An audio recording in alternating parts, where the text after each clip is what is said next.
Hey, what's up, guys? My name is Utsav Thakur, and I'm a second year student of Kharkiv National Medical University. I just traveled from Kharkiv to India on 15th of Feb, and here I am to discuss a very important topic amongst you, that is why Indian students didn't leave Ukraine before the war. And some people like Pradhan Gaurav are talking bullshit about Ukraine students and let's को हम शुरू से देखते क्या हुआ है। तो हमारे को 25 ऑफ जैन को हमारे को रजिस्ट्रेशन फॉर्म भरना था। उसमें क्या था, उसमें हमारे को एक यूक्रेनियन नंबर देना था और हम कहाँ रहते हैं और अपनी ईमेल आईडी और अपने पेरेंट्स का नंबर, ताकि कुछ भी सिचुएशन हो तो हम इंडिया इन्फॉर्म कर दें। तो फर्स्ट एडवाइजरी आई है इंडियन एम्बेसी के थ्रू 15 ऑफ फेब को। उसमें ये लिखा गया था किसी को एसेंशियल नहीं है तो आप यूक्रेन छोड़ सकते हो, और जो इंडिया से आ रहे हैं उनको एसेंशियल नहीं है आना, जिसको बहुत ज़रूरी है वही आ सकते हैं, और ट्रैवलिंग अवॉइड करे यूक्रेन के लिए। तो ये लिखा था। उसके बाद हम चलते 15 ऑफ फेब की बात हो रही है, जिस दिन मैंने ट्रैवल किया है। मेरी फ्लाइट थी वो 70,000 की थी, और उस टाइम मैंने रेट चेक किए थे 1 लाख के आसपास थे। फ्लाइट बहुत महंगी थी। उसके बाद अप्रॉक्स 18 को इंडियन एम्बेसी ने फिर एडवाइजरी जो दी, उसमें लिखा गया था कि हमने फ़्लाइट अरेंज करा दी है और नॉर्मल फ़्लाइट चल रही है, फ्लाइट दुबई वगैरह।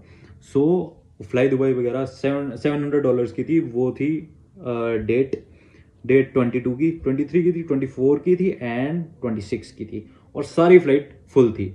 मतलब मोस्टली फ्लाइट पहले से ही फुल हो रही थी।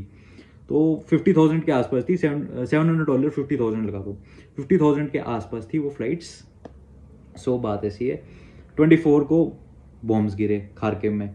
सो बच्चों को आने का टाइम नहीं मिला, फर्स्ट थिंग ये है। और आपको ये बात पता नहीं है कि 24 को भी बच्चे प्रिपेयर थे कि रात को 23 के रात को ऐसे सोए थे कि सुबह क्लास जाना है। अभी तक ऑफलाइन थी, और हमारा ये सिस्टम है कि यूनिवर्सिटीज़ में हमारे को फिर से पेपर देना पड़ता है क्लासेस का।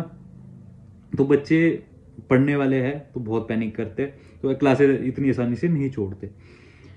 सो सारे प्रिपेयर्ड थे। सुबह 4 बजे बॉम्बिंग हुई। उसके बाद सुबह 7 बजे यूनिवर्सिटी से मैसेज आता है कि क्लासें ऑनलाइन हो जाएगी और आप जहाँ भी हो वहीं रहो, और किसी को कहीं फ्लाई करने की ज़रूरत नहीं है, अभी बाहर मत निकलना। सो हम इधर आते हैं। जो बच्चे चले गए वो तो चले गए थे। सो ये सिचुएशन थी जब हम जो बच्चे यूक्रेन में थे। सो इस सिचुएशन की वजह से जो यूक्रेन में बच्चे हैं वो इंडिया नहीं आ पाए। तो हमारे एक गौरव प्रधान जी है, वो लिखते हैं, you went to study MBBS and BTech in Ukraine not because you are a middle class and have less money, but because you couldn't crack Indian entrance exam and study abroad is a status symbol. You never asked anyone before going, you just went. So stop your rubbish about Indian government. तो इतनी शर्मनाक चीज़ कोई लिखता है तो मैंने सोचा कि एक वीडियो बनानी बनती है इनके अगेंस्ट। सो इतनी बुरी चीज़ तो ना लिखे जब आप कुछ कर नहीं सकते ना, तो इंडिया में बैठे इतनी बुरी चीज़ किसी स्टूडेंट्स के बारे में नहीं लिखनी चाहिए। और मैं आपको बता दूं, जो हमारे इंडिया में किसान आंदोलन हुआ था उसमें हमारे एक यूक्रेन का लड़का था जिसने लोगों को मेडिकल एड दी वहाँ रह के, और उसका USMLE निकल चुका था। स्टिल उसने लोगों की सेवा करने की सोची।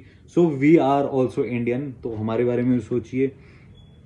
ज़रूरी नहीं है हम यूक्रेन गए हैं। We are not from like city और state, we are Indians. So think about us. और thank you for watching. Like, share and subscribe to my channel and spread this video all around.